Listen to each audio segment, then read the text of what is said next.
Okay. Oops, sorry, buttons. I just kicked buttons. What a way to start.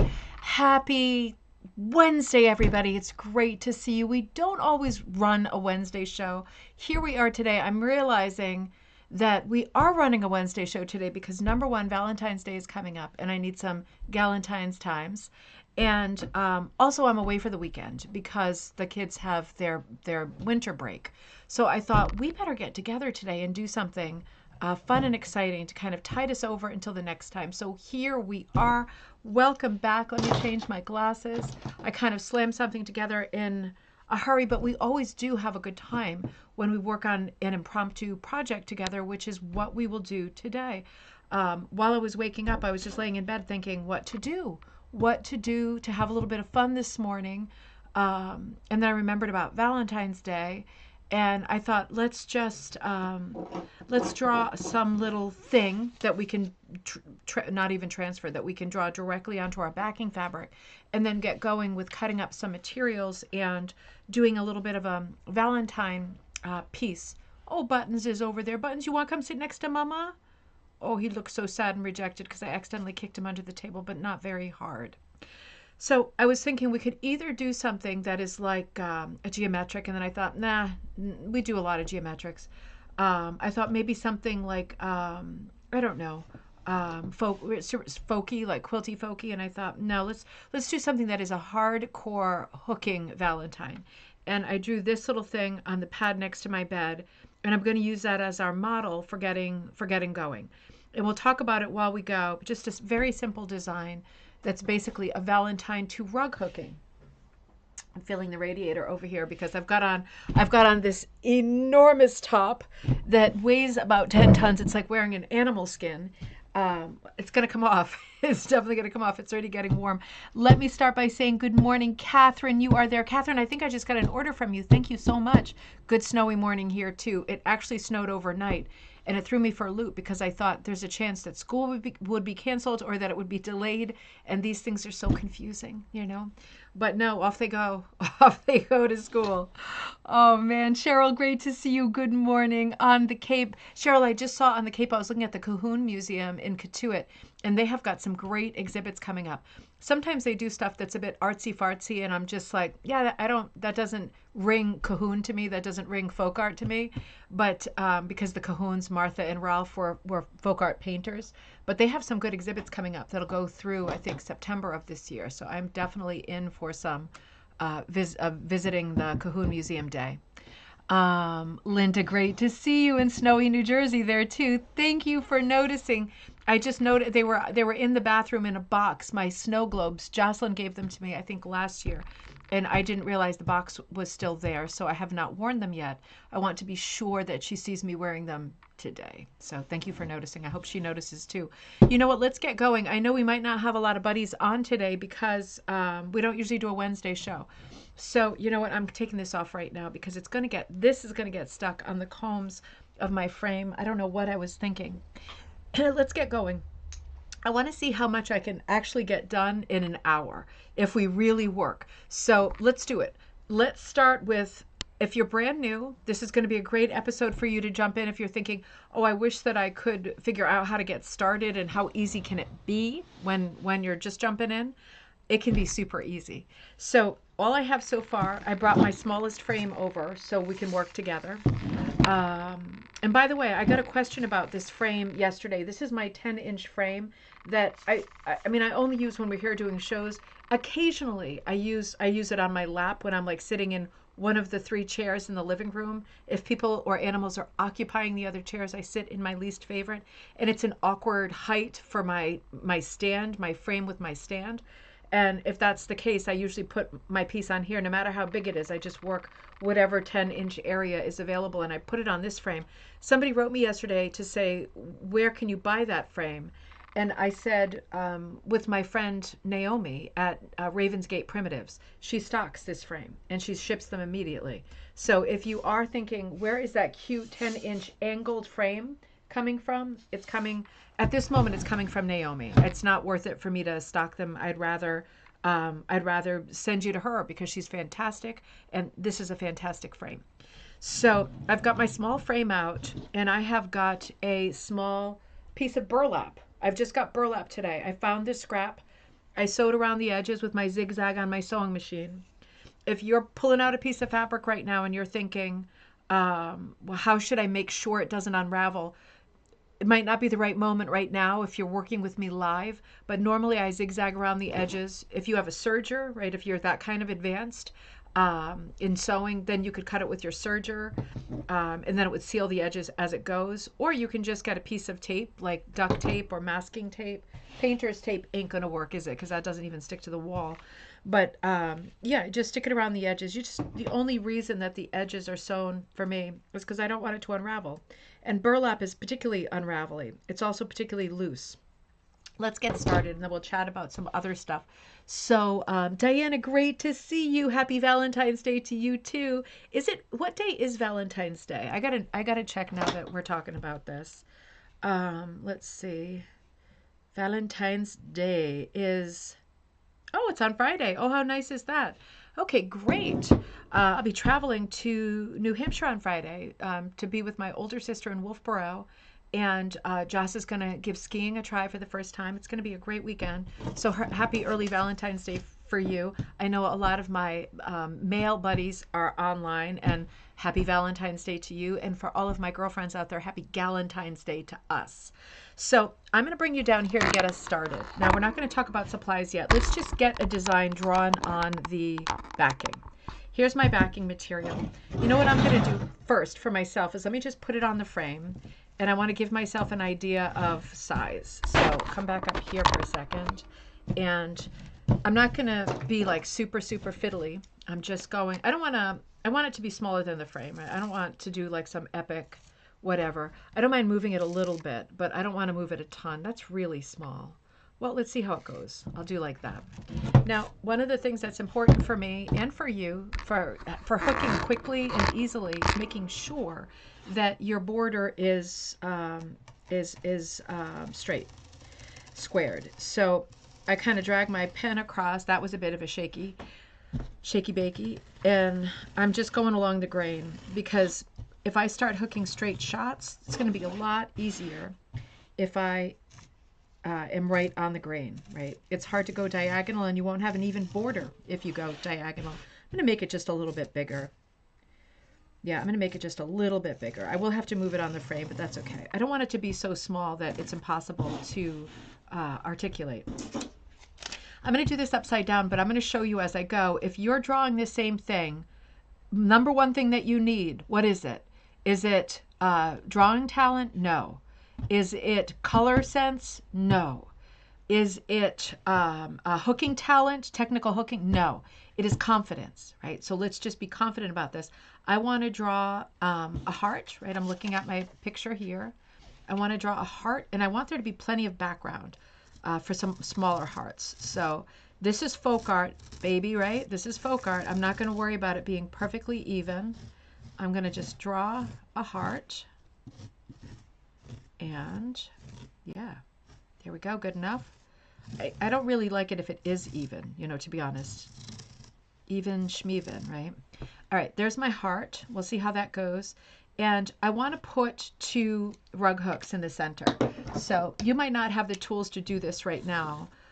So just eyeball it. But I'm just drawing kind of a cross in the center where I want my hooks to be. And I'm going to freehand draw a couple of hooks. So I'm going to do first the bottom, like the handle. And these are going to be traditional ones. I mean, I usually use a pencil hook, but these are going to be traditional ones. So just kind of drawing it in as I go, put a little cap on it, a little Claire Murray cap, and draw the hook in. There's one. Let's go for lucky number 2. Same thing. And you could make them different, or you could make one a punch and one a hook, right? You do you. You do you, boo. But I'm going to do this because I like some symmetry. And actually, I would prefer the hooks facing in. So I'll remember that when I get to it. And then I can kind of look it over with some thoughtfulness. And yeah, I think we're good. So that's good for me. I might bring this in a little bit at a slope. And yeah, and then I'm going to draw in. I'm going to get my other Sharpie, because why not? And I really would like to fill in some flowers. All right, so let's see. I want to squeeze in as many as I can. And put them in a different color, just and they can be upside down, right side up. I like it when they're wackaties, stackaties. Let's see. And I want them to be different sizes as well. You can put other things in the background if you like, you know, if you want birds or leaves or flowers or whatever. For me, this project is an all Valentine's Day blowout. So I want, for myself, I want all hearts. And apparently I want them all right side up, right? But again, you do it however you like. I know it's going to drive me, I'm going to do confetti as well. It's going to drive me nuts up here that there aren't any hearts. So I'm going to have to come back to that and think about that. I'm not sure that there's room. I'm wondering if there is. Let's see. Let's see if I could do one like this. I can always overwrite it later, right? It's just a placeholder. Let's see how that goes. I don't want it to be so symmetrical that I feel all Escher. I want it to be wacky and whimsical, offbeat. So I'm going to make different shapes of hearts, and yeah, I'm going to place them differently. So you just drop yours in wherever you see space, and you can change it later, right? You could take out a different color Sharpie later or whatever kind of marker and just change it. Good enough, right? That's going to be good enough. That's the pattern. Oh no, there's a big gap right here and right here. All right, that'll be a job for confetti, right? All right, let's do this. I'm going to get this on my frame. I'm going to get ready to hook. I'm a beginner. Let's pretend I'm a beginner. How am I going to hook this? What am I going to start with? Let's have quick beginner conversations. Definitely not going to start with like the tips of the hook, right? Or the hardware on the hook. I'm going to, this is burlap, so it doesn't want to stick as well on the frame. But yeah, I do love my burlap. And I don't know if I'm going to love this piece, so I don't want to waste my linen. My Michelle Miccarelli linen. All right, where do I want to start? Well, for me, I want to start with thinking about what colors I'm going to use, and that's going to help a lot. I hope that you did a good job, or the kind of job that you like with your drawing. It's pretty, for me, it's pretty close to what I drew on my little piece of paper. So considering I didn't transfer it properly and I just free-handed it, pretty good. Remember, this is folk art. No crying yourself to sleep, right? This is folk art. If it's not perfect, it's not perfect. We're going to get over it. So a couple of things. I brought out all of my pinkities that I had sitting around. Whoa, one of my lights fell backward. That's okay. Let me just turn it off. We didn't need it. There we go. I think we're still good for light. There is light coming through, but it's just that winter light, you know. So these are all shades of pink. We did need that light, didn't we? That seems really dark in here now. Hold on one second. I'm going to try to get it back. I'm going to move this table. No, I'm not. Let me see if I can get it back. I had it very precariously balanced, so I'm not surprised that it fell. And let's see. Man, I hate studio stuff. I just hate things that plug in and play me. Okay, let's see how that goes. Let me turn it back on. There. Okay, yeah, that is better. All right, so I have all my pinks, and I found this, which is kind of like a light twist, almost like a twisted roving, right? Very, very loose. Could use that if I want to do some confetti or something. I've got some whites in here. I've got some stretchy material from my Amish toothbrush video, which I'm about to post. I was editing that this morning. This is slightly stretchy poly, not super stretchy, but it is a knit. Have a couple of those that were just on the floor, to be honest, under the table. Obviously, I didn't notice them there. I've got some nice pinks like this dusty rose pink, dry rose, super bright fuchsia. I know the colors are not coming through exactly true, but this is a sweater. Right? This is part of a sweater, and here's the armpit. I really like this bright pink. It's my brightest color. I've got some purples. I've got a maroon here. That's my dark. Oh, that's also a piece of sweater material. It's the corner of a sleeve, right? You see how it's round on top? That's actually sweater. That's interesting. That could be good for a heart. You know what I think I want to do is hook the background with this really bright pink. So let's start with that. I've got whites. I've got lots of, oh, this isn't very good. I don't want to hook with that. I want to throw that out. Let me throw that out. That's not nice at all. But I do have plenty of wools. Ooh, this one's too thick. I don't think I want to hook with that either. I'm going to throw that one out too. I still have whites. I got plenty of whites. More than this. There's some right there where the lamp just fell. So let's do, I'm going to do my background. That's where I'm going to start. So you think about what color you want I'm sorry, the background behind the rose to be. I think I want this to be a white background or a light pink, because I want to maybe outline the hooks in black, and I might want to outline the heart, but maybe not in black. Um, I would like to outline it maybe in, hey, Barbara. Um, yeah, I know it, right? The pinks are a lot of fun to dye too. Pink is my favorite color, so I would say that. I'm tempted to do this border in the maroon, but I am a little afraid that this sleeve is not going to do it. It might. It might. And if it doesn't, let's try. Let's give it a try. I think I'm going to outline this part first with this maroon, and we'll hope for the best. And then I'm going to fill in the background around the hearts with this bright pink. And I noticed on this sweater, well, I have this huge piece, which is handy. And, oh, look, the sweater, and I know it's hard to tell, and this piece of wool, it looks like this one's much darker on the monitor, but they're actually this one is darker, but they actually are quite similar tonally. So I might kind of mix them together. We'll have to see. That might be fun. I just noticed on this sleeve that I still have the cuff, and I am a super scavenger, standing up here, with cuffs because particularly with small frames like this one, I have so many frames.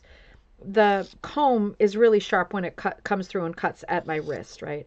So I always cut off the cuts for cuffs for stuff like this, put it on my wrist, because when I'm working the corner of the frame right here and here, like almost like knuckles or something, it does catch me all the time. So this is going to help with that.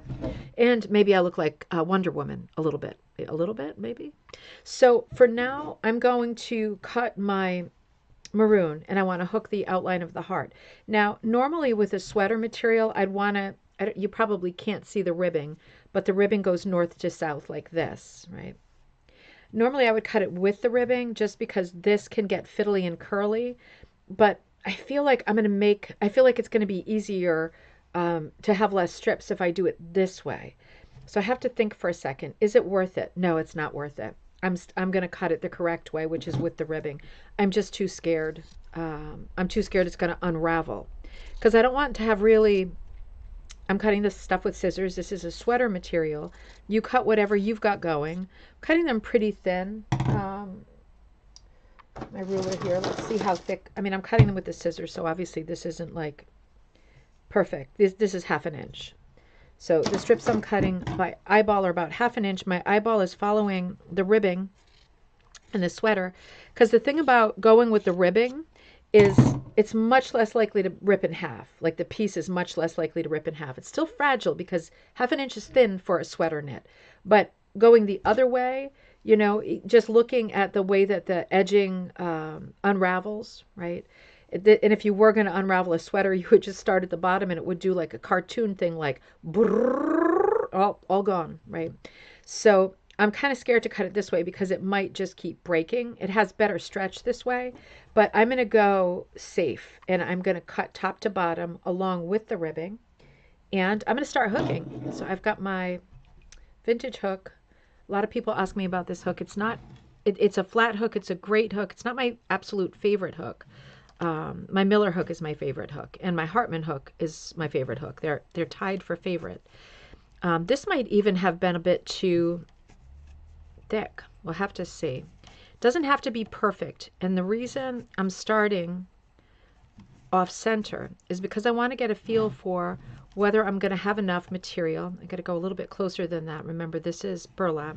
I want to be sure I have enough material to go around the edge. The worst thing that can happen if I run out of material is I'll have to go into the basement to all of my tubs and bins and go through my wool, my yarn, my sweaters, and look for something else that is this kind of cranberry maroon. And man, I don't feel like it. So I don't need another project, So I'm really hoping to make it last. But I am walking that crazy balance beam between, I want to cut it thin because I want it to last. But if I cut it any thinner, I'm afraid it's going to rip in half in my hand. So there we go. That's where it sits. Coming to the edge of my first strips. So I'm standing while I do this. So I think I'm going to be fine. I'm totally going to be fine. This is going to do it. Let's go all the way around real quick with this. And you do whatever you're doing. I know that I work fast on these live shows, and maybe you're watching this recorded and you're going to check it out later. But all I've been thinking about so far is, what are my colors? What color do I want in the background versus what color do I want in the heart background, right? The inner motif versus the outer motif. How many hearts do I want to put on there? This is pretty thick, I gotta say. Do I want anything other than hearts? I didn't, but maybe you do. I really want a Valentine. I want to make a Valentine 2 rug hooking. That's what I want. Now, with the burlap, I can see, and maybe you can see, my hands are moving over it, but you pull up a lot of sort of what's called hair, right? Burlap is a bit hairy. And you get less of that with the more expensive linens. But it does come up with these little stray hairs that look like gray hairs that my sister just over dyed last night. And does that drive me crazy? Well, it drives me crazy. So I know that, if I finish this piece and I like it enough to finish it, at the end, I will go in with scissors and I'll just cut all these little bits of hairiness that are distracting me. In the meantime, I'm just going to keep going with the heart. You keep going with you.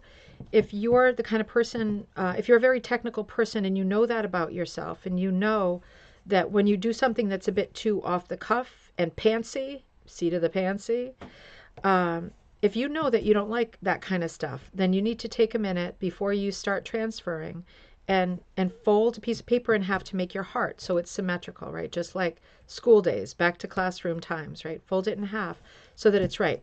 Because I know that I'm not technical, and I know it is not going to bother me that the heart is asymmetrical. I know it's going to bother me if the heart is symmetrical. But you know how you feel about these things, and if you feel like you have to be a bit more precise, then you can cut a piece of paper in half to make that heart. You can also cut the silhouette of the handle, right, with the hook.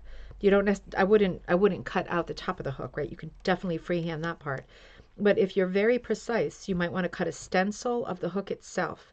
And once you do that, you can cross it like a coat of arms, right? Like a crest, and get it exactly right. The degree to which you need to be correct in the way that you work and precise is going to be different for me, for all of us. And you know what you can handle. So why don't we go into this assuming that you are going to love your rug hooking Valentine. It's a Valentine to the craft that we love. Why don't we go in assuming that we are going to love it, and we don't want to do anything intentionally to screw it up to make us fall out of love, right? That happens too easily. So do your best to get yourself set up in a way that you will succeed. Set yourself up for success and not failure. Just come around the mountain here. So I spent quite a bit of time this morning so far after I dropped the kids off. Most of my time was devoted to editing my video on Amish toothbrush. I'm going to post it for Tigger. The thing that made me think of it was I need some content. I wanted to give Tigger some free content while we're waiting for our official everything incorporation number in the U.S. I want to make sure we're putting out some really quality content.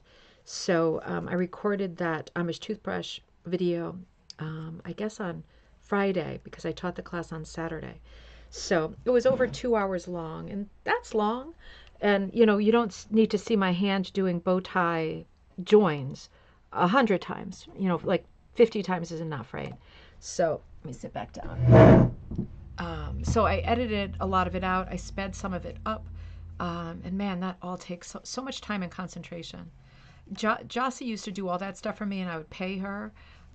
Sometimes she does when she's around, but she's, it's not this summer, and she's at school, and I have got to figure out how to put my big girl pants on and do this stuff, and it is not intuitive. So that side is already done. I wonder if I should just do, no, let's just do this part, right? It's still really early. Let's do this part and see how far I get. Now, hooking with sweaters, I have lots of videos on hooking with sweaters, is one of my favorites. Hooking with sweaters, hooking with bat, hooking with velvet, hooking with sock yarn in the other room. On my frame, I've got one of the Rosebook projects, and I'm hooking with sock yarn. And it's obviously, if you're a knitter or crocheter, you know sock yarn is super, super fine, super thin, very, very narrow, tiny gauge. So I'm doing 4 strands. I actually cut the hank in half. So it's in 2 pieces and I keep them in a knot. And every time I want to take some material off, I just take a strand with, because it's cut, right? It's completely cut. It's not in a cake anymore. I just take 4 strands off and I hook with 4 strands. And when I'm in a hurry and I can't be bothered to count, maybe it's 6, maybe it's 8 even. But it goes fast with the sock yarn, and it's nice and mushy, cushy to hook with. And so is sweater material. That's why I love finding it. Gets harder and harder to find it. Doesn't have to be a wool sweater. Maybe it's better if it's not. This is a wool cashmere sweater, and believe me, I tried to put it on my body and there was no way it was fitting. It's like an extra small, so there's no way that's going to happen. So I just cut it up, and I'm happily using it this way. But you don't have to just think about using wool when you think about sweaters. When I think about wool sweaters, I think about, guess what? Moths. So I'm totally at peace and happy with using, back up, she's back up, synthetic blends, right? That are like part whatever, part cashmere, part whatever, or acrylic and something stretchy, whatever, spandex content, whatever.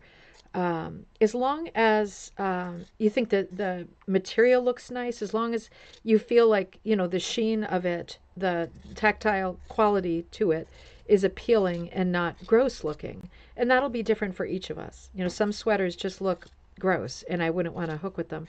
I tend to avoid sweaters that are 100% cotton because it's just flat. Like the coloration, the luster is just very flat and very lackluster to me. So I don't go for 100% cotton sweaters. They're just not enough fun to work with. They're not sort of, I don't want to say luxurious enough, but that tactile hard connect between your hand and the material kind of has to be there. Otherwise, it's not a thrill and a pleasure to work with the material. So I bypass stuff like that I don't enjoy touching. One of the areas of interest as we kind of phase out of sweaters, like in our lives. Now, this winter is really an exception. I think for a lot of us, it's been exceptionally cold and snowy.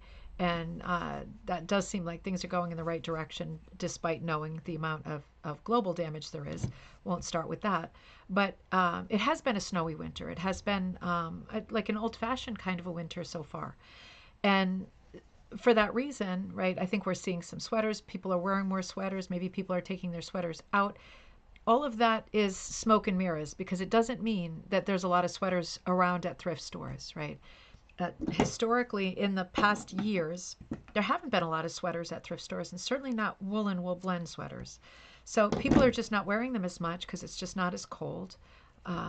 Also, the throwaway sort of consumer culture that we're in, it's not appealing to buy beautiful, expensive sweaters for most people. I'm just going to shift this up a little bit on my frame. So when you find the sweaters and you like the color, grab them. Grab them while you can, right? Because they might not be there tomorrow, and they might not be there next week, and they might not be there next year. So grab them when you see them, if you like the colors at all. But aside from that, I might as well come down this way first. Aside from sweaters, if you go into Goodwill or Savers or whatever your thrift store is, check the scarves as well, because I have gotten my best deals finding enormous. I did a video last year, the year before, when I was making that pattern called Sweater Time. When I was making that, I found, while I was out shopping for the sweater prints for Sweater Time, I was at a Goodwill somewhere in Massachusetts. And I remember I went to the scarf section and I found the most incredible, enormous cashmere scarf, 100% cashmere. And it's like a pretty pink color. It's not here. I have it bagged up. I might have even started using it, but man, it is gorgeous. It's something that probably came from Nordstrom, right? They do so much, that department store. They do so much with cashmere. Probably came from Nordstrom or something like that. It probably cost, I would expect to pay something like $180 to maybe $220 for something like that. Big, huge piece of cashmere. And it cost $5 because it was in with the scarves, and all the scarves cost $5. So check that area out too, because while we're seeing a bit of a drought in beautiful, usable sweaters, we are not seeing a drought in scarves, right? Accessories are still there and they're still going to be there. Even if you find a hat, like a pretty printed hat with this Fair Isle or whatever, and you think, oh man, I love those colors, right? Ski hats especially are quite tight knit. Get it. It doesn't have a ton of meat on the bone, but I mean, you find a couple of those and you might have yourself a background. Rita, good to see you. Rita says, I used to have a cachet of cashmere sweaters until moths came into the house with construction materials after Hurricane Ian, and Nicole broke my heart to toss them because I never find them. No, it's true. You probably were not in a mindset at that moment to be like washing them, right? Or freezing them. You probably were not in that mindset. And I don't blame you. I probably would have done the same thing. I know it's heartbreaking to think of the things that we so cavalierly dispose of or have lost. In fact, when I went and taught this weekend the Amish toothbrush class, one of the ladies said, damn it, I just threw away like a ton of t-shirts, like pretty t-shirts that I'd been saving for something, because she realized she could have cut them up and used them for a rug. And I said, you know what? 3 tears in a bucket. What are you going to do? We all do that. It is super frustrating. That concludes that perfectly. And I still have literally half of I'm cutting it underneath instead of I'm not bringing my tail up because I think it's going to create too much packing if I do. Perfect. That's just what I wanted. Natasha, good to see you. Good morning to you too. So I have this much left, tons. Right, literally half of the little sleeve, and I was worried, right? It's hard to tell with outlining. Yeah, that came out really good. Let me just even myself out. Now I want to do the bright pink in the background. So let's start cutting some of that sucker up, and let me start thinking about what color to do in the background here. I really like this. This is a tiny piece of sweater, but that's all I have. It's very similar to that. Those two go well together, and it's similar to that. It's a little bit lighter. These might be nice for the center here. I think I'm going to do a mix of these 3. Changed my mind. I think I'm going to do a mix of these 3 in the center because I am going to outline my 2 hooks in black. So those should be okay, right? Because they're a little bit fiddly to see, but that should be okay. Let's do a little bit of the background. Let's just do like one corner of the background. And so we don't run out of time. I want to get a little bit of everything done. I think I'm really going to like this, to tell you the truth. I don't have a lot of time for whimsical, pantsy patterns right now, but this really appeals. So this is another piece of sweater material that I have. This is a sleeve. I'm just going to do the same thing. I'm going to cut it. It's not exactly straight, but I'm still going to cut it with the bias. And I'm going to cut it as thin as I can. If I was more set up, I would have my little rotary cutter out with my small, like, scar-proof board. And I'd just be cutting it with the rotary cutter, but this is also really fast. I put the rotary stuff away with the Amish toothbrush stuff. It's already down in the basement. Baby, bathwater, everything. So there's no way I'm going to walk down those stairs right now. Yeah, I love this color. Oh, when I find colors like this, and this is cashmere, so that was lucky. Don't want to rub it in, Rita. I found it not that long ago. Sometimes these cashmere sweaters, even at like Goodwill and Savers, are expensive. Like $15, $16, $18. I still get them because I love the color so much. And while I can get this color with wool, I can't get this soft, lofty loops that this material is going to make. I can't get that with wool, right? They're much more structured, a wool loop, when you pull it up. So, dang it, I got to get them when I see them. All right, sitting back down. Oh, Joyce, good to see you. Good to see you. You work at the Talbots. Oh my God, I love Talbots Outlet. We have cashmere scarves on sale for $9.99. Stop it. Stop it. Oh man, that is. I'm gonna look. I don't think I have a Talbots Outlet near me. I bet the closest one is in Maine. That's a good tip though. But you know what I love about? So I'm gonna be just going in the background here. You know what I love about Talbots, and this is such a good. This is such a good tip for. I'm just going to go around the edge of the heart because I don't want any of the hearts touching the border. I think it'll be visually too confusing. The thing that I get the most from Talbots, and I get them often, in thrift stores are the little lightweight sweaters. They're not cashmere or wool. They're probably cotton synthetic kind of thing. But they always have prints, really lovely, colorful prints. And coming into summer, these lightweight sweaters are around. They're often faded or they have holes or damage or whatever, and you do find them at Goodwill. Man, those are great to cut up because the patterns, it's almost like silk tie dyeing. The patterns are absolutely gorgeous and they're easy to cut with a pair of scissors. You get so much mileage with those Talbot's cardigans. They're typically cardigans. I just cut every piece of them, right? Just cut off the placket, which is the part with the buttons, cut everything else, and hook with it. They make such lush and beautiful patterns. And Talbot's comes out with so many lightweight cardigan designs in spring and summer that you find them all over the place. Now I do feel I feel the tail that I didn't bring up before. It's bugging me, so I'm bringing it up. Definitely something to think about. I always get those Talbot's sweaters. I usually get them on eBay. Like I don't get the ones that are like now, or I find them in thrift stores, and I buy them and I wear them typically for like one summer because I expect to pay maybe $10 for them, and I like to have lots of them, to wear on the show and to wear in videos, and then by the end of the summer I'm kind of over it, and they go into the pile of stuff that I'm gonna cut up, and they just hook beautifully. It's the same kind of weight as the material that I'm using right now. Really good. And Rita says, oh, I know it, Natasha. It's so much brighter, I think, than it's showing up to. It's proper neon. Rita says the moths took over and lots of wool had to be thrown out even after spraying them with Raid. Oh, man. I have a small bit of blue cashmere coat. So look for coats, too. That's a good one. Look for coats, too. It's like butter to hook with. Yeah. It is. It's so nice and soft. $15 is a good price for cashmere. Absolutely. No, it is. It's just $15 for anything at TJ Maxx. I'm sorry, TJ Maxx. TJ Maxx, it wouldn't be 15. $15 for anything at Savers. It's just like, it seems like so much. They're so much more expensive than they used to be. Savers and Goodwill. But no, you're right. It is a good price. And of course, it's best to start in the large, extra large area because if the thing is going to cost $15, you might as well get a large or an extra large, right? If you see like a similar color like white or camel or whatever in both, go for the largest one. You get the most material for the same amount of money. So, when you're thrifting, you want to be thinking about all this stuff, starting in the big area. Check the men's sweaters too. Some of the men's sweaters have beautiful patterns that are just, particularly like the vintage, like 80s sweaters, have crazy colors and patterns and nice combos of tweed. Those are a lot of fun too, and those are typically obviously much bigger and sometimes enormously big. So check it all out. Why not, right? Oh, thanks, Catherine. Yeah, it's meant to be helpful. Just little tips at the right time, right? That's the thing.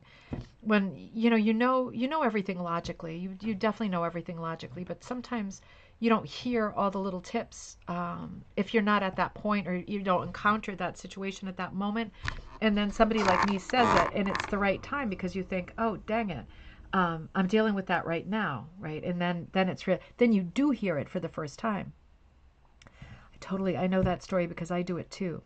Now, I'm really loving, I'm not gonna pull the tail up with this material because it's too ratty looking. I'm gonna leave the tail tucked under.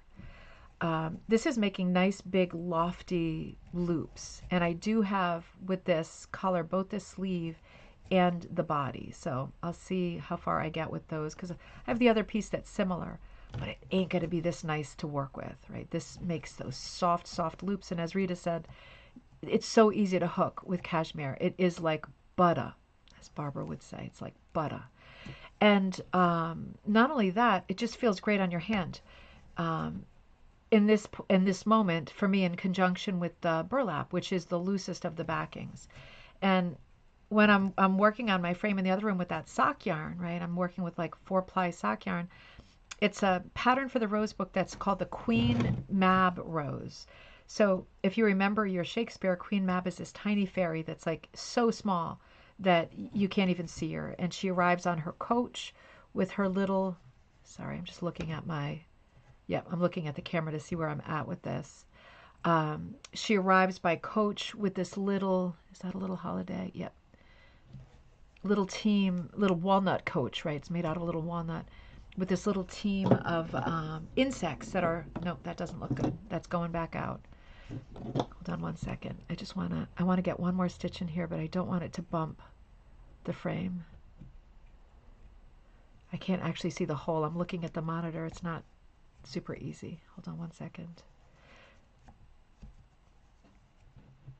Come on, you little beepity beep. There we go. I just have a tiny amount left and I hate to waste it. I'm going to put one more loop here. I cannot stand wasting one loop of this delicious stuff. I'm going to have to bump out the heart on that side now because I've kind of packed that. You see what I mean? I've packed that a bit. But you know what I can do knowing I've packed it? These are not the right scissors, but I can go in at an angle and cut the corner of the loop off. There we go. Queen Mab arrives with her little team of these insects that are so small that you can't really see them. But of course, I drew them, so you have to see them in the design. So there she is in her little walnut coach, and she's careening through these enormously oversized Queen Mab roses and all of these green leaves that I've dip dyed. I've done a bunch of different green to green dip dyes in different shades. So that's what I'm working on in there. And you would think because of the sock yarn that it would be a really easy project on my hands to work. But other than the sock yarn for the background, everything else is cut wool. It's all cut to a number 5. And I am using rug warp. And I don't know why I did it. I had a piece that was the right size, and I'm a bit thoughtful about wasting materials. I'm always thinking about costs and stuff.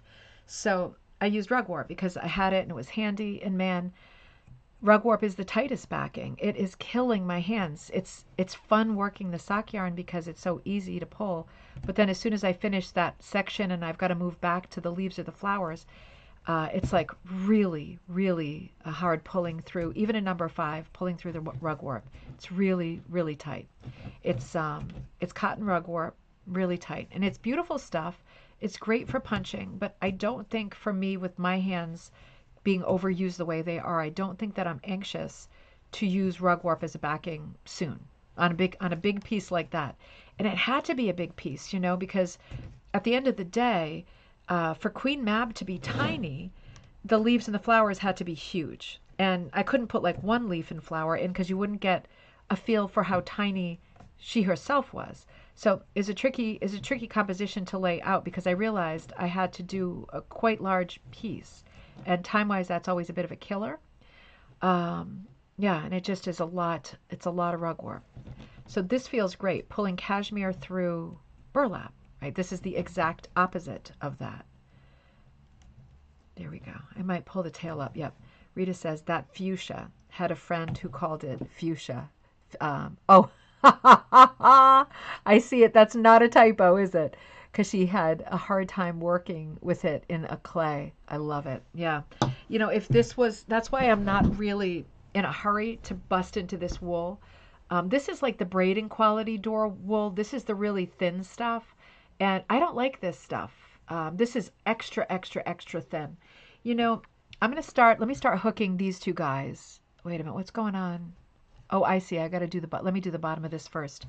I had a bit of a wool thing recently. And if you were one of the 4 people who ordered on one day the Caswell carpet set, I had a bit of a thing. So I'll just describe it so you know this too. So Door is where almost all of we rug hooking companies, brands get our wool, and we do all dyed door wool because that's what everyone expects. And sometimes door wool doesn't have the wool you typically get, which for me is number 100. They don't always have it in stock. So when that happens, they say, well, what do you want instead? And it's always like, I don't know. You tell me. I don't mill the wool. I'm not there in New Hampshire. You give me, wool that's good for rug hooking. So in this instance, I had to order something else. And I said, just send me something that'll work great for dyeing and for rug hooking. So they sent it.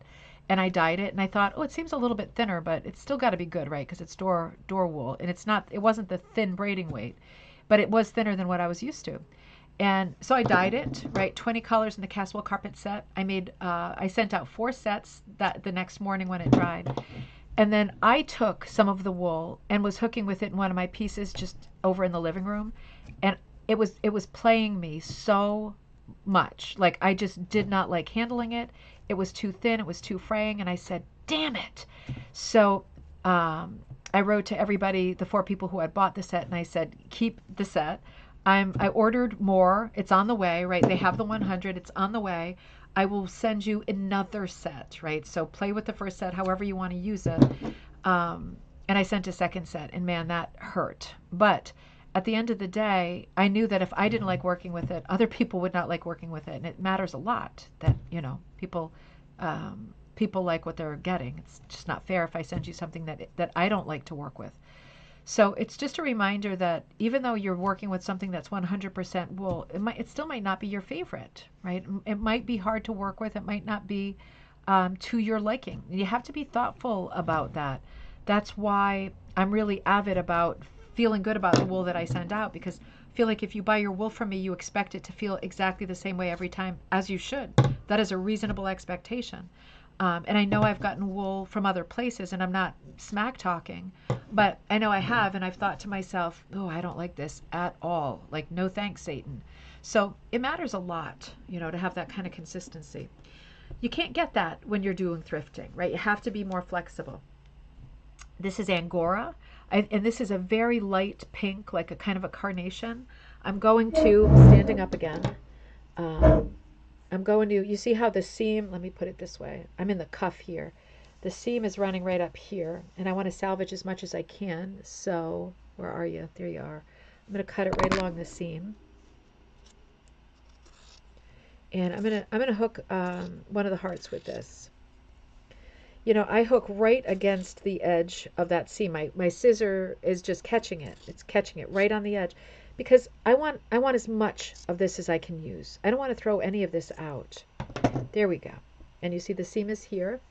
I could even use that later if I want. It will look different, right? So I don't want to use it if I don't have to, but I'll probably use it at some point for something. And again, I'm going with the ribbing. I'm not perfectly straight, but it's close enough that the stretch is going to be good. I don't want to be down on the cuff. And I'm on the oh, sorry, you got cut off. I don't want to be down on the ribbed cuff.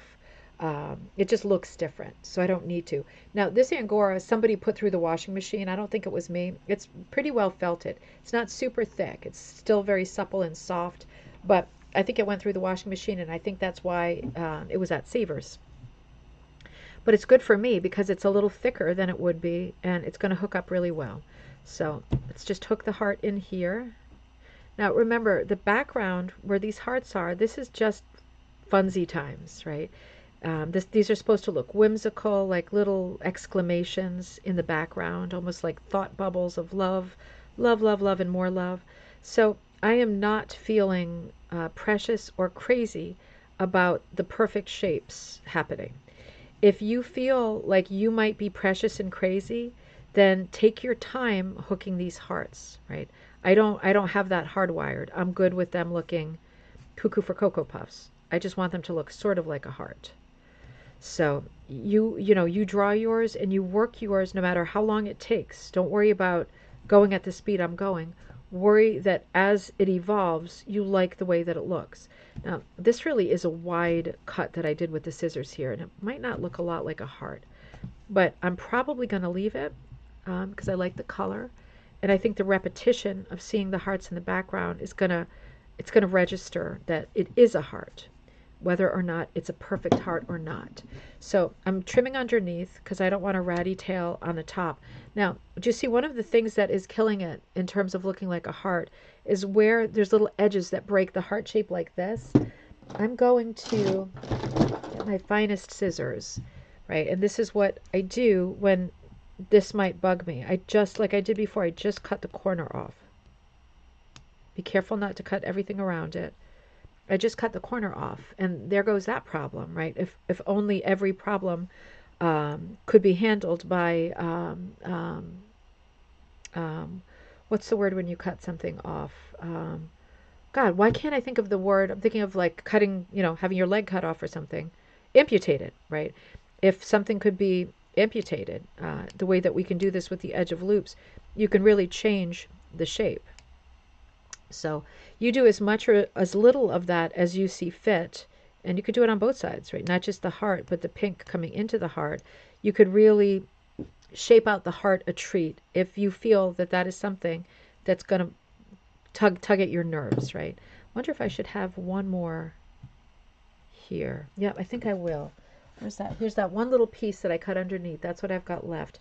See if I can put one more here, just to kind of fluff it out. Maybe two. Gotta always concentrate when I do this fooling around stuff, because it is packed. But I can trim. Yep, perfect. That's what I want. Perfect. And then I'll do my thing where I come over here and I trim these scissors are not that sharp, dang it. And come over here. Yeah. That's better, right? For me, that's the heart shape that I'm looking for. So I'm happy with that.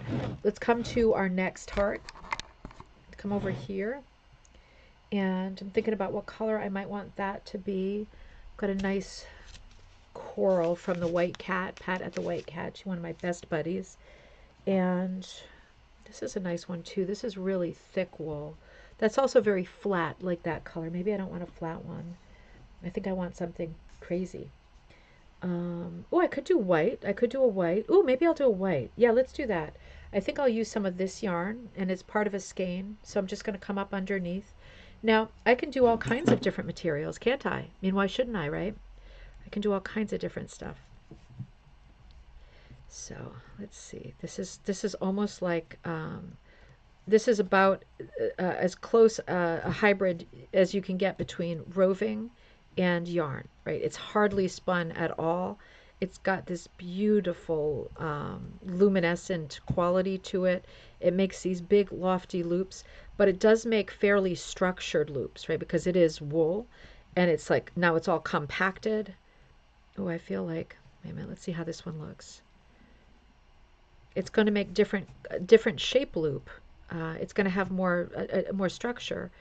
And look quite different than the heart under it. And what's wrong with that, right? What's wrong with that? Viva variety. Do one more here, and then I think I want to put one in the center here. I want two in the center, actually. Now, I don't want to cut these loops on top, because this is so dense, this roving yarn, that if I cut it on top, there's going to be like almost like a brush cut, right? The heart is going to have a brush cut, and I'm not keen on that. So I cut it underneath. Have to make good decisions as you go along, right? No point in doing screwy things that are going to make you angry later. Now, I don't want to run over too much, and I am going to run over. So I'm going to go to these guys inside here. You can see what I got going here and what I'm going to do. Another accident. Somehow I picked these up probably at a thrift store, and I didn't clock that they were va-va-voom, that they were these guys. Like, Mama doesn't wear these. So I needed black pantyhose, and they are not going to fit the bill. So, oh crap, they're not black. Oh boy. Striking out all around. Well, they look like this with that lace top, and there's no way those are going on my tree trunks. So, all right, let's see if we can make this work. Throw this away. I was hoping to hook with them. And yeah, they're sheer. Ooh, look at, they have this sticky stuff. Can you imagine? I mean, I remember wearing this stuff. It's like, seriously? Talk about muffin top. What do you call it when this is on your leg? And it's beyond muffin top. It's like 10-pound sausage in a 5-pound sack. That's a big no thanks. So I'm just going to cut the cuffs off. And I might even throw this out. I can't imagine I have another use. No, they're way too sticky on the inside. I'm going to throw that out. So I've got that. It's not quite black. It's more brown. But I want to try to outline my hook. So let's give it a shot. I'm just going to cut it calamari style like this. And we're talking about ½ inch, more than ½ inch, because it's thin. Let's see how it goes. Once I cut my stocking material, I would just want to outline these hooks. Go like this, right? And I try to figure out, do I want to hook with it 2-ply or 1-ply? And in this case, I think it's going to be 1-ply, because when you hook with a 2-ply, it's always 2 loops that come up side by side. I want this to be tidy. I want to define this. I don't want to make this more confusing to look at. So I'm going to trim it. And when you have your pantyhose, you always have one side that does like the double roll in here, right? And then the other side that's the flat side. I'm going to try really hard to get the flat side to come up. And I'm just going to outline these suckers. Let's see. And I have to remember as I outline that although it might look poofy and like it's too thick of a line, it's not too thick of a line. This is pantyhose, right? Pantyhose are always going to give you a good fine line. And also remember that I'm not seeing it yet hooked on the inside and outside. So all of the loops that will later be on both sides of this, they're not there yet. So I'm not getting a true picture of what the shape is. I'm just seeing a really thick line that will cease to be a thick line when I have got all of the other loops around it. This is actually going to work great. I can see that the line is coming up dark and easy. Rita, did you used to wear them? I like the sticky because they didn't fall down around your ankles. No, but you have like a fantastic figure. I could see you wearing them and it being no problem. For me, they would be putting like sausage-esque dents right around the top of my legs. My legs are so bad. Even when I was thin, really thin, I still didn't have nice legs. I've never had nice legs. That's why I always wear low shirts. Cha-cha-cha. Yeah. If it's not good down south, it better be good up north, right? The balcony's okay. Mezzanine, not so much. All right, let's see. Mezzanine and pit, not so much. That didn't sound right.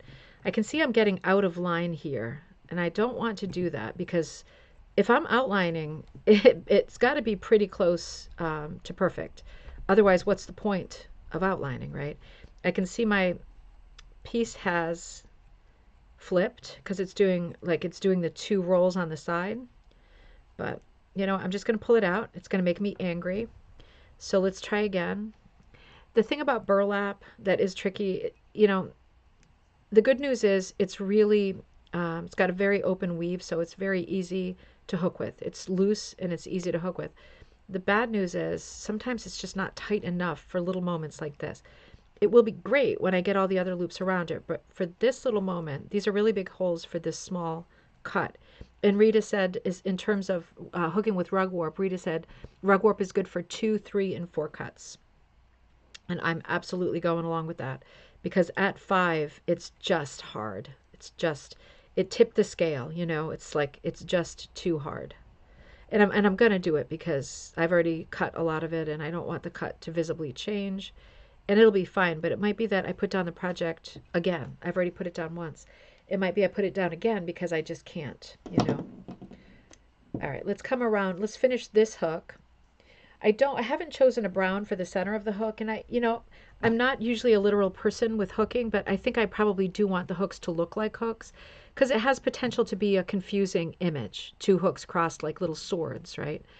We know what it is. Other people will not know at first glance what it is. And I want to keep the image pretty visual and an easy cue.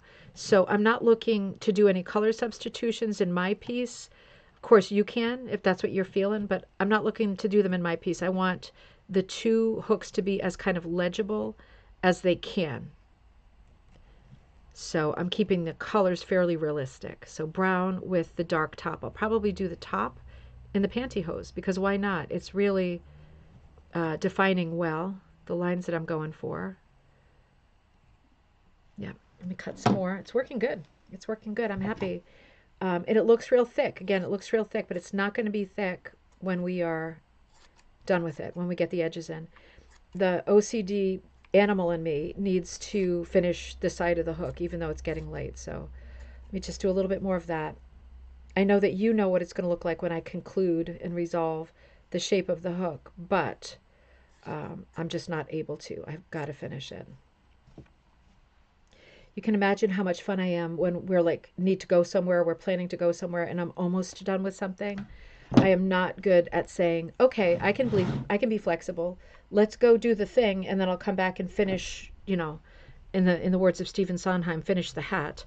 I can't. I really have to finish like the immediate thing that I'm working on, and it is super, super annoying, I'm sure, to people around me. I can see it's doing its thing again with the double loops, but I'm not going to overthink it because I can pack around it, right? I can pack around it when I fill in the hook, and it's going to be fine. I'm not going to over worry it. It's going to be a nice tidy line, and if it's not, I'll pull it out later. But I don't want to pull anything else out right now. I just want to get I want to get the tip of the hook done. I want to get a little bit of the background done. And damn it, this radiator. Oh my God, it's going to like spontaneously combust. It's so hot in this room. Whew. I was planning on doing a little exercising in here later, watching my exercise tape, my C. Dorner, that girl that I really love exercising with. There's no way I'm going to do it in here if that radiator is going to be doing that. All right, I'm going to pull my last one up here, and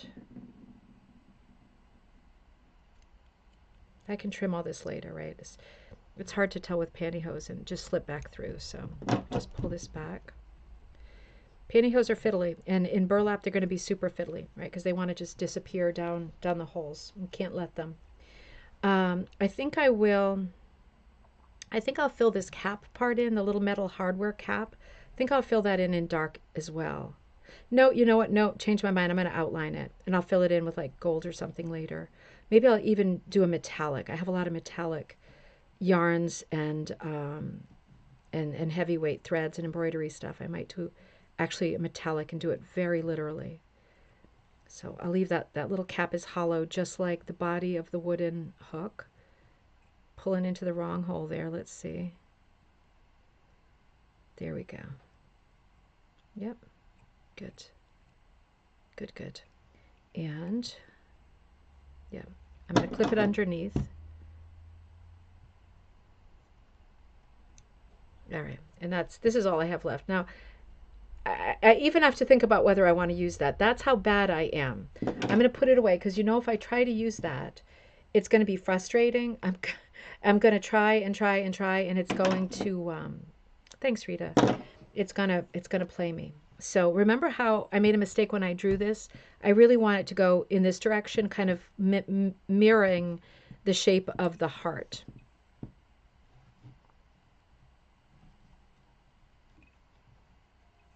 And I want this to be as straight as it can be. This is only a single line, right? The hook itself, the wooden hook, is a nice heavy shape, but this is only a straight little line, so I want to be careful here.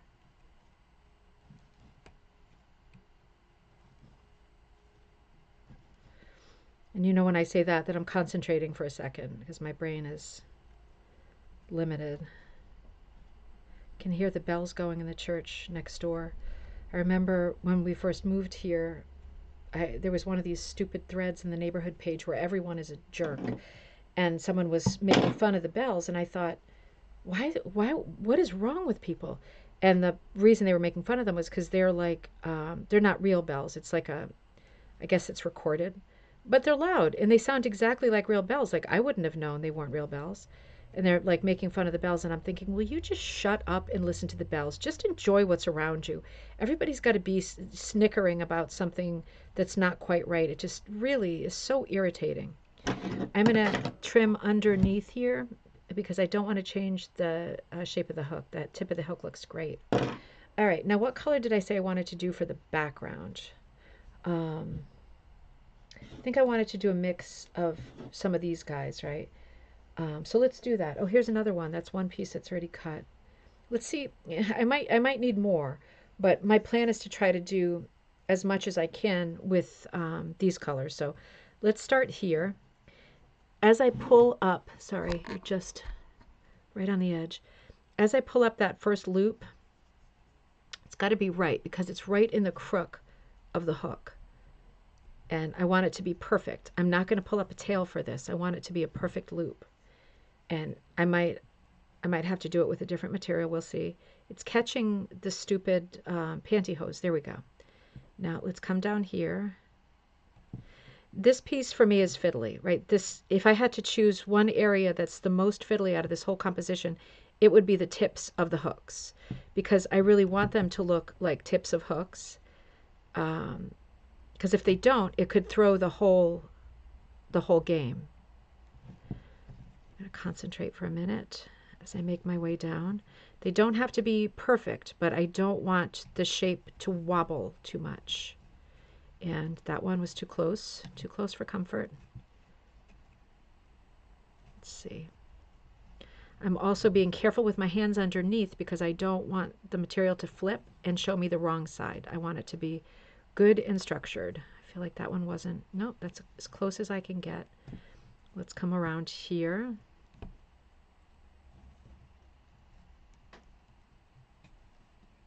Yeah. Yep, it's doing it. I don't know what I'm doing. I'm just doing it. There's my theme song.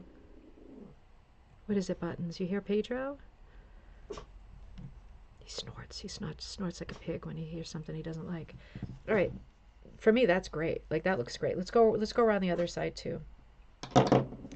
I'll be on for a few more minutes. I'm going to use this little bit that I have left to go around the tip of this one anyway. The other one I probably will use a different material because I don't want it to be too matchy-matchy. I wonder if the other person who's in the house with me will hear the dog barking. Oh my God, it's a yes. All right, let's come around here.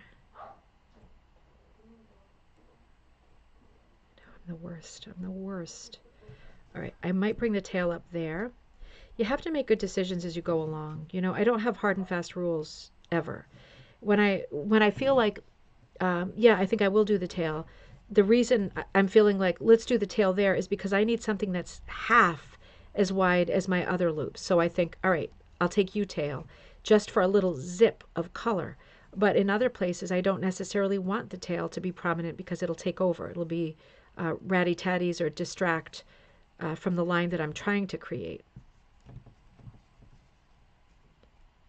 Now, a little crook on the top of a hook is a very small and filigree thing. And that's why this occurs twice in the pattern the way that I've drawn it because there's two hooks. But this will be the hardest part of your composition. And looky, looky. I think that's pretty good.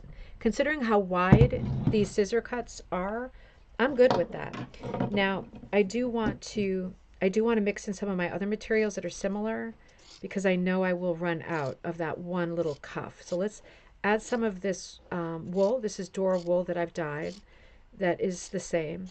Incidentally, if you're wondering what I'm doing with that Dora mill bolt that I bought that was too thin to send out the things and to send out the Caswell carpet swatch sets that I'd already used and paid for, in other words, could not return, I'm using it myself because I know that that wool, just like wool that I thrift with, is not going to irritate me as long as I'm expecting it. I just could not let it lie with customers because I think customers were expecting something else. For me personally, I'm fine with using that wool. It's not like my favorite, but I'm fine with using it. There's no way I'm wasting that, whatever it is, $600-800 on that bolt. There's no way that's going to happen. So I will use it. It'll be fine for me. But I think whatever material you're hooking with, the thing is to not be surprised, right? That is the thing. Oh, wait a minute. This maybe should be, yeah, you have expectations of what you expect your material to feel with. Now, that isn't entirely possible when you are a thrifting hooker because you end up getting, like we've been talking about here, cashmere, pantyhose, hats, scarves, sweaters, maybe socks, maybe undies, who knows, whatever has the right color and ready to go. They will all hook differently. And if you like being a thrifty hooker, you have to get used to that kind of flexibility. Now, it's bothering me that this loop is here like that. So I'm just going to, falling over, I'm just going to snip the side of it again. I cannot speak highly or often enough about just trimming the edges of your loops to get different lines. That's still a little bit in, but it's the way that I've hooked it. And I'm very happy with the shape of the hook. And I'm very happy with the way that this hooking is coming out, right? You can see it's a different color because it meets the last area there. I'm going to bump out and go around a little bit. And I will be ending shortly because you can see what I'm doing in the background. You can see what I'm doing with the hooks. You can see what I'm doing with the frame and the little hearts that are in the frame. One thing I haven't shown you is the confetti. And I know I almost always put confetti into my background pieces, but I still want to do a little bit of confetti together. Let's do some confetti together. I'm almost done with this strip, and then I'm going to switch. It's very thick, very heavy. Yeah, I'm like atomizing it as we go here. There we go. There we go. Alrighties. Yep. All right. And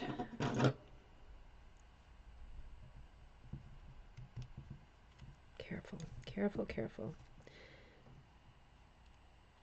I can't stand on tidiness while I'm hooking. It just, I can't, I know it can be dealt with later, and I know a lot of people do all of the tidying up at the end, but I mean, I just can't.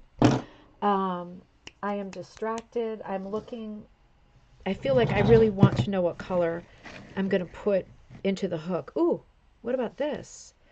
This is a bit stiff because I dyed it with food coloring. I wonder if I could do that. Let's try. Let's try. Yeah, this is a bit stiff. This has a lot of the, you know what this was? I remember this perfectly. I used those stupid gels, like for doing, I'm just going to cut the stiff part off, see if I can do it without the stiff part. For Easter, not the Paz tablets. You know, I've done videos with the Paz tablets, not those. Some of the Paz sets, you got to look if you're getting them for dyeing. Some of them now use gel, like packets of actual gel. And it still works, and there's no problem. It makes beautiful colors. It actually makes more vivid colors, but it can make your wool really, really stiff. And the thing is, if you wash it out too much, then the color goes too. So I end up with, and this was what happened with the piece that I did for the, I think the back of Magpie 2, remember the fairy houses? I had a lot of the materials that me and Joss dyed with the food coloring gels. And man, they were hard to work with. They really, really hurt my hands. But the colors are, I don't know if you can tell in the video, but the colors are fantastic. And it's nice to use the food dyes, you know, because I'm not worried about the pots and the pans and everything. So let me just see if this works. I might do 2 different colors for the 2 different hooks. I guess I'll leave my tail up. I'm not even sure I have enough. But this isn't very much though, is it? I would just like to see the inside of the hook done, and I am fond of this color. I might do more of like a honey brown for the one behind it. But honestly, if I'm being honest, I'm probably going to do the hook behind it in the first brown color that my hand touches in my rag pile, right? Because I know myself. That's how I work. And if it doesn't work out, I'll take it out. But I always go for the low-hanging fruit, you know, because speed is, for me, is always one of the main thoughts. Speed and cost. Those are my top 2, sadly. If I just had a little more money and a little more time, well, you never know what's going to happen. Living in hope.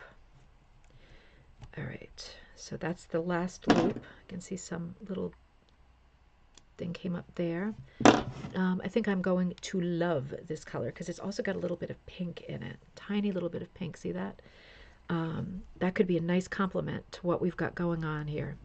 I don't think I want to put another tail in the bottom because then it is going to be all ratty-tatty-tooies. So I'm going to keep the tail underneath and just make loops as I come around the edge here. You see what I mean about it being hard to stop once you get going? I'm like dog with a bone. Dog who found a bone. I just can't, like, you know, if I was a dog in a past life, my owner spent his or her entire life going, leave it or drop it, and I couldn't. I would be the dog that would run away with the bone just to be able to keep holding on to it. That's how I am with the hooking. It's like, got to do it one more little bit. Hardly ever at peace. Makes for some very late nights. And I'm being thoughtful too about the positioning of these hoops because of the burlap. Burlap is great. It's inexpensive. What's not great about burlap? Well, it is rough on your hands. I don't really feel that anymore. That's not one of the key things in my mind. But the cheap part is good. I think it's very durable. That part's good.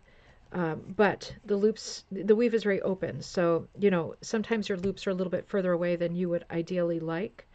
And it's not good at holding really thin stuff. Like it would be sketchy, if you were going to hook with sock yarn, you'd have to do several plies of sock yarn to be sure that it would stay in place. It's like the little tail I want to come up. There we go. Pros and cons to all of the backings, right? And like we were saying earlier, the rug warp, for me, the con to that is that it's just too tight. My hands are not bad. It's not like a 4-alarm fire yet with my hands, but they're not good. They do get tired easy. I'm also going to start this with a loop because I noticed, I immediately saw when my tail came up that it was next to the other tail and it looked ratty, and I don't want ratty. I want nice, lush loops. I am concerned that I will run out of material for the hook. That is absolutely possible. There might be some more strips in my basket. There might be. Let's come up here. Thanks, Rita. I'm liking the way that it's looking. I don't want to be too crowded in here because remember I'm going to put something in here that's a different color, like into the little metal cap. Let me do one loop sideways here just to angle it out. And if you're a beginner and you're thinking, how did she do the sideways one? It's going in a different direction than the others. I just twisted underneath. I twisted the loop. However you twist the loop, when you twist with your fingers underneath, and this is something that requires a little bit of practice, you can manipulate it to the extent that you can control which direction it's coming up, whether it's front way, sideways, upside down, or not. You can't control that, but it's not something you're going to do in your first string of loops, right? It's something that's going to take a little bit of time. Got a tiny bit of space in here. I think I'll do one tail. I like this. I like the colors. I didn't really like the idea of it just being brown, but I thought it had to be. Now that I kind of struck on this, I'm real happy with this because it is brown. Oop, one of these loops is too low. I must have pulled that. It is brown, but it has like these other little pops of color and has that great rug hooking vibe, right? Like the mottled, multicolored vibe. Let's see. The other bad thing about burlap is it doesn't stick to your frame very well, right? It's so coarse, it doesn't stick to your frames. So that is another bad thing about it. You have to just keep kind of forcing her back down. There. Good. It might be that I do have to work this little piece because I'm almost out of room. I only have this one left, and there might be more left in my basket, but I'm not certain. So let's see. I mean, if I do run out and I can't find any more, I will look for similar colors. I'm not going to be ridiculous and take it all out.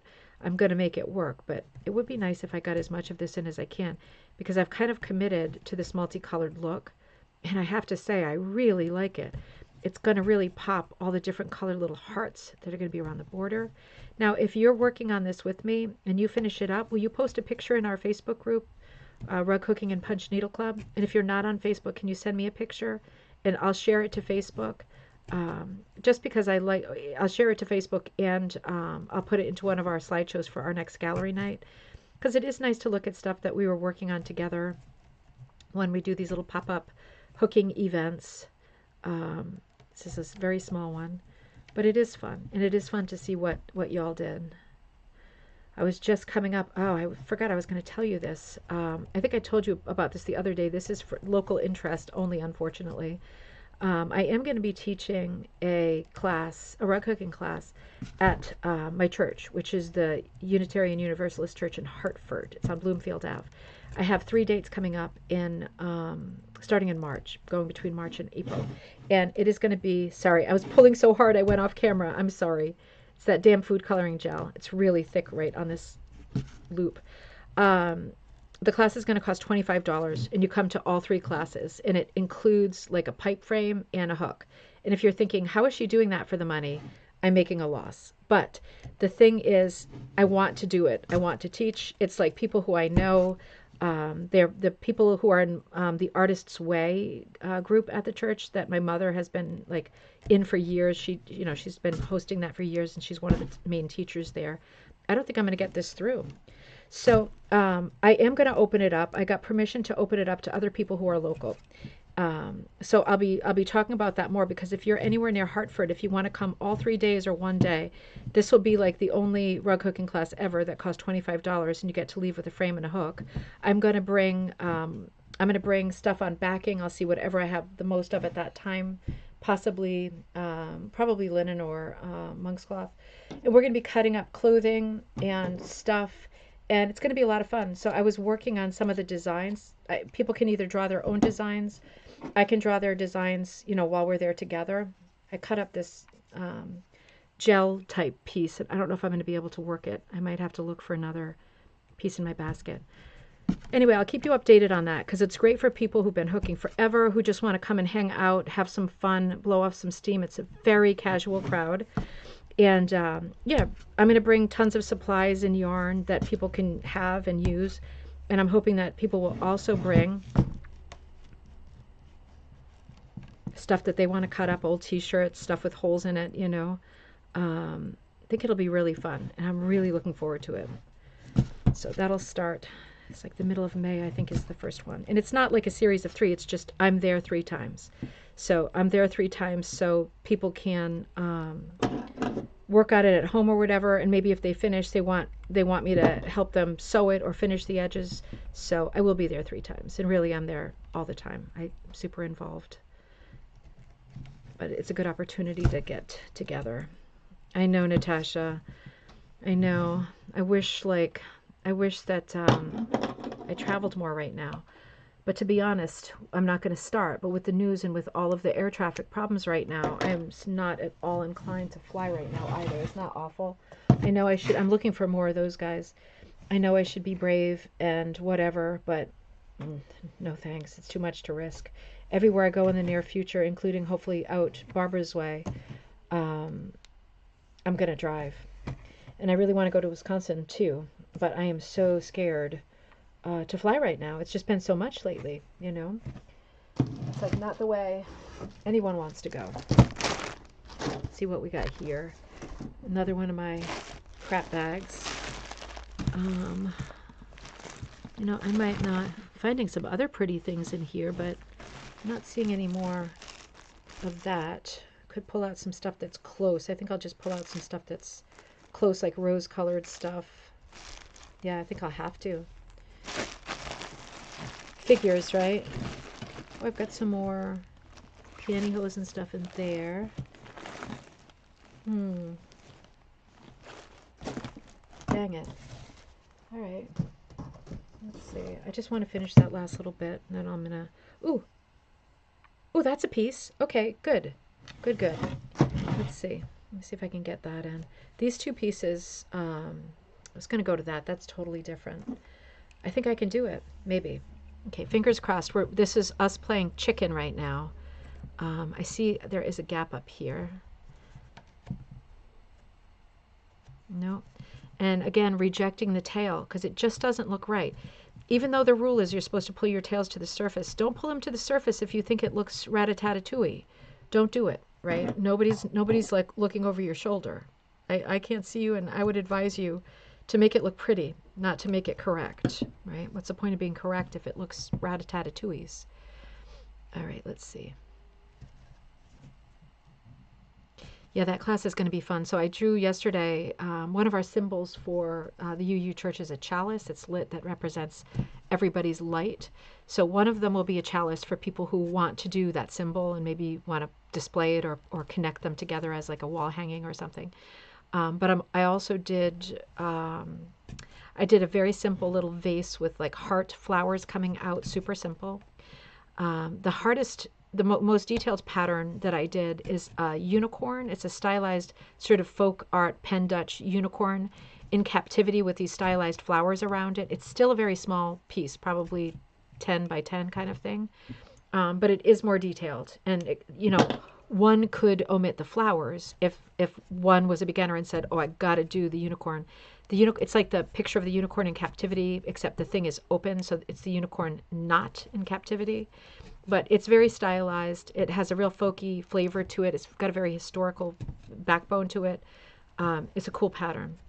And there was one other that I did that I thought was, oh, it was like a G's Ben style. It was different than the one we did. It was totally different. It had kind of like a sunrise, sunset feel to it. So I think I have 4 or 5 designs that I'll bring and offer to people. But some people might say, like, I'd like to do my cat. Can you draw a cat? And then I'll just draw a cat, you know, on the backing or whatever. But I'm really looking forward to it. One of the girls I saw this past week, because after the service, we go downstairs for coffee hour. We chat with everybody for the next hour. And it's always nice because the people who go are they're so intelligent. They're so artsy, a little bit eccentric, you know, great conversations. And I was talking to Frederick, who has written like every book on old Hollywood, like the history of Fox Studio and the early days of movies in the 1920s. And his wife is like an architect, and she loves talking about the storybook style houses around Hollywood. They're just such awesome, fun people. Everybody there is awesomely fun. So I was talking to them, and then I started talking to Frederica. And she's from Belgium, so she's French-speaking Belgian, not Dutch-speaking, which is a bummer, because that would have been a good chance to practice Dutch in person. I've got just a little tail left. I think I'll just bring it up. Anyway, she said that she's going to come to the class and she's going to bring her husband because he's interested. And I said, that is great news because not enough men are doing rug hooking. And they ought to be. Damn it. See, that just broke in half in my hand. I thought I had one more little piece. Didn't I have 2 strands right there? You know what? Let me just cut the side of this. Let me see if I can weasel just a little bit more before we log off.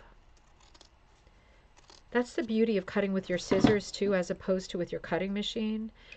You know, you can cut it as wide as you want. This is a very small area I've got left in the center here. And it's very tight. Like everything is very tightly packed, and because of the gel on the wool, it's a bit stiff, as I say. I don't want to put you off using Easter dyes to dye your wool. Don't use the gels though. It creates a stupid problem. Use the tablets. The tablets don't do this. The gels have a little bit of a stronger color, but it's just not worth it. I'll give it one more try. Yeah, there we go. There we go. I thought it was going to rip in half, and I was bracing myself to not say a bad word because I knew that would normally be the next thing I spout. But no, it came right up. Let's see. Can we just get 2 more up? Maybe today, Satan says. Maybe. There we go. One more. One little tail in the gap. Ho ho. We did it. Now I have that tiny piece left. This tiny piece. I wonder if I could just fiddle one more right here. Let me see if I can bring it up. I always have to push my luck, right? I would be no good on a game show. I would be pushing my luck and I would lose the entire showcase. See if I can pull the tail up next to it. Done. Perfect. That's just what I wanted. Yep. Got the edge of that. That's a bit messy. Yep. There we go.